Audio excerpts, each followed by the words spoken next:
واحدة من أغرب اللوحات وأشهرها في العالم، لوحة لاس مينيناس. اتكلمت عليها في حلقة سك على بناتك، وإن واحد من معانيها إن المتفرج هو العمل الفني.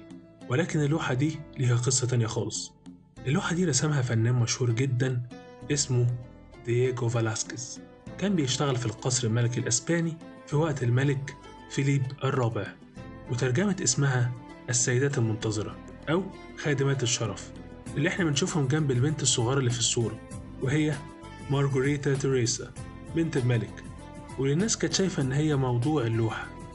جنبها بنشوف 2 أقسام وكلب، ووراهم راهبة وحارس شخصي. ولكن كل ده عادي. أول حاجة مش عادية هي إن الأشخاص اللي في اللوحة بيبصوا لبره، كأنهم بيبصوا على حد خارج اللوحة. أنا شخصيا بشوفها إنهم بيبصوا عليا، بيبصوا على المتفرج، الشخص اللي بيبص على العمل الفني. ولكن في ناس فندت النقطة دي وقالت إنهم بيبصوا على الملك والملكة اللي دخلوا عليهم، اللي بنشوف انعكاسهم في المراية بآخر اللوحة. ولكن اللي مش عادي هو فلاسكيز نفسه، اللي ظهر معانا في اللوحة وهو بيرسمه. يعني هو رسم نفسه وهو بيرسم.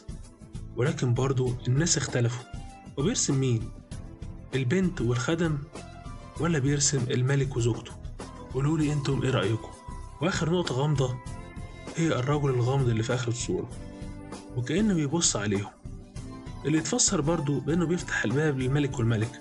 وبيقال إنه ده دون خوزيه فيتو فالاسكيز مدير المنزل.